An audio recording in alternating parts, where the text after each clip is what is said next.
친애하는 시청자 여러분, 혹시 죄에 대해 얼마나 깊이 생각해 보셨나요?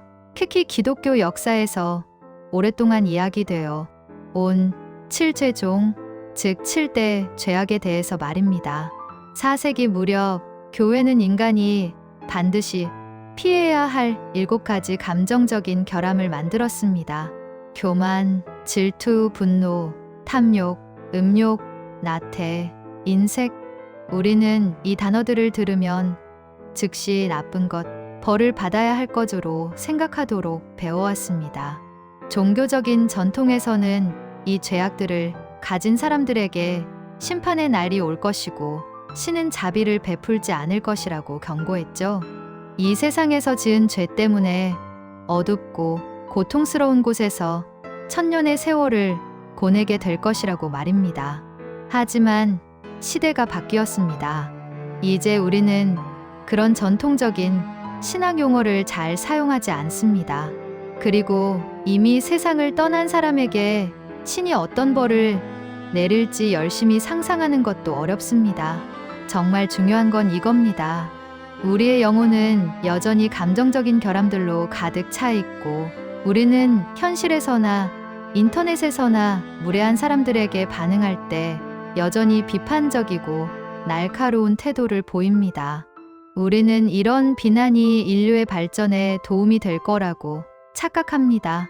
저 사람을 비난해야 세상이 좋아진다라고 말이죠. 그러나 진정한 목표가 인류의 발전, 즉 나와 우리 모두의 행복이라면 후회스러운 일을 저지르는 사람들의 동기를 단지 손가락질하며 비난하는 것만으로는 부족합니다. 우리는 놀라운 진실 위에 서 있습니다. 그것은 바로 우리가 죄라고 부르는 것들은 사실 생각보다 단순하지 않다는 것입니다. 그것들은 불행하게도 어려움과 괴로움에 대한 우리의 첫 번째 반응일 뿐입니다. 만약 우리가 그 고통의 뿌리를 충분히 이해하고 따뜻하게 인도받고 진심으로 용서받았다면 이 모든 죄악은 오히려 더 고귀하고 아름다운 결말로 이어질 수도 있었을 겁니다. 우리는 사악하지 않습니다. 오히려 우리 삶에는 우리가 감당하기 어려운 일들이 너무 많습니다. 지금부터 이 7개의 죄악들이 사실은 우리의 마음속에 숨어있는 충족되지 못한 내침이라는 것을 하나씩 살펴보겠습니다. 첫 번째 죄악은 교만입니다. 교만하면 우리는 보통 스스로가 너무나 잘났다고 생각해서 건방지게 행동하는 것을 떠올립니다. 뽐내고 자랑하고 남을 무시하는 행동 말입니다. 하지만 심리학적으로 보면 오히려 그 반대입니다.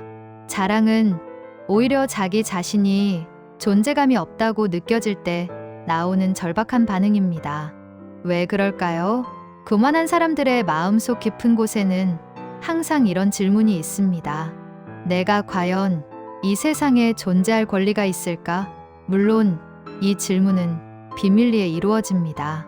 우리는 다른 사람들이 자신을 싫어하거나 무시할 것이라고 생각할 수밖에 없습니다. 그래서 자신의 대단함을 재빠르고 드라마틱하게 증명하지 않는 한 다른 사람들이 나를 알아주지 않을 것이라는 깊은 두려움에 사로잡혀 있습니다. 이런 상황에서 우리는 교만한 사람들에게 너는 사실 형편없어 라고 말해줄 필요가 없습니다. 그들은 이미 스스로 그렇게 생각하고 있으니까요. 우리가 해줄 수 있는 가장 친절하고 지혜로운 행동은 그들의 약점을 꼬집는 것이 아니라 그들이 자신의 장점을 진정으로 자랑스러워하고 기뻐할 수 있도록 격려해 주는 것입니다.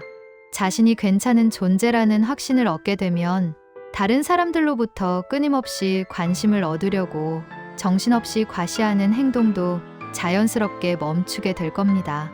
교만은 자신을 사랑하지 못하는 외로운 마음의 외침입니다. 두 번째 죄악은 질투입니다. 우리는 누군가 나보다 잘 됐을 때 왠지 모르게 배가 아프고 그 사람을 깎아내리고 싶어집니다. 이것이 질투입니다. 질투는 다른 맥락에서는 건강한 야망에서 뒤로 뗀 겸손함일 수 있습니다. 나는 아직 저 사람만큼 완벽하지 못하구나, 발전이 필요하구나 라는 솔직한 인정에서 출발하기 때문입니다. 질투는 사실 상대방이 나에게 가르침을 줄 수 있을 거지라는 아주 정당하고 건강한 직관 위에서 자라납니다. 저 사람은 내가 가지지 못한 무언가를 가지고 있다는 것을 본능적으로 느끼는 것이죠. 물론 이 감정은 혼란스럽고 두려움도 뒤섞여 있습니다. 하지만 이상적으로 말해서 질투는 우리의 숨겨진 선생님과 같습니다. 우리가 언제 질투심을 느끼는지 잘 기억해 두어야 합니다. 그리고 그 혼란을 일으키는 감정적 요소들은 골라내면서 우리의 성장과 목표를 향한 동력으로 활용해야 합니다. 질투심이 솟구친다고 해서 죄책감을 느낄 필요는 전혀 없습니다. 오히려 질투심은 우리 삶에서 지금 당장 정말로 부족한 것이 무엇인지를 가장 정확하게 이해할 수 있도록 도와주는 나침반 역할을 해주거든요. 세 번째 죄악은 분노입니다. 마음이 상했을 때 터져나오는 못되고 화난 감정은 대부분 진심이 아닐 때가 많습니다. 그것은 공포와 불안이라는 감정이 겉으로 터져나온 결과일 뿐입니다. 예를 들어볼까요? 어떤 사람에게 화를 내면서 그를 멍청한 꼴통이라고 불렀다면 그것은 당신이 그 순간 너무 겁에 질려 있었기 때문일 수 있습니다. 혹은 목숨을 걸고 싸워야 한다고 느꼈기 때문에 소리를 지른 것일 수 있습니다. 당신이 약해 보인다는 것을 상대에게 들키지 않기 위해 나는 강하다라는 것을 과장하여 보여주려 한 것입니다. 즉, 우리는 화를 내는 것이 얼마나 무례한지 여러 번 지적해 줄 사람이 필요한 것이 아닙니다. 우리는 이미 화내는 것이 나쁘다는 것을 너무 잘 알고 있습니다. 우리가 정말로 필요한 것은 그 분노의 밑바닥에 자리 잡고 있는 두려움을 제대로 이해해 주는 사람입니다. 분노가 폭발한 사람에게 가장 친절하면서도 가장 효과적인 반응은 바로 이 한마디일 겁니다. 무서웠구나. 이 말 한마디가 진짜 문제를 정확하게 집어내는 말입니다. 우리는 으르렁거릴 때마다 우리를 질책하는 사람이 아니라 우리의 연약함을 알아주고 감싸주는 사람이 필요합니다. 분노는 숨기고 싶은 두려움이 만들어낸 가짜 얼굴입니다. 네 번째는 탐욕입니다. 칠제종에서는 보통 음식에 대한 지나친 욕심을 뜻하는 폭식으로 해석되지만 현대에 와서는 물질적인 욕심도 포함합니다. 우리가 치킨을 너무 많이 먹거나 끊임없이 물건을 사모으는 행동은 단지 욕심이 많아서가 아닙니다. 우리는 감정적으로 굶주리고 있기 때문입니다. 우리가 정말로 원하는 것은 칼로리가 아니라 사랑입니다.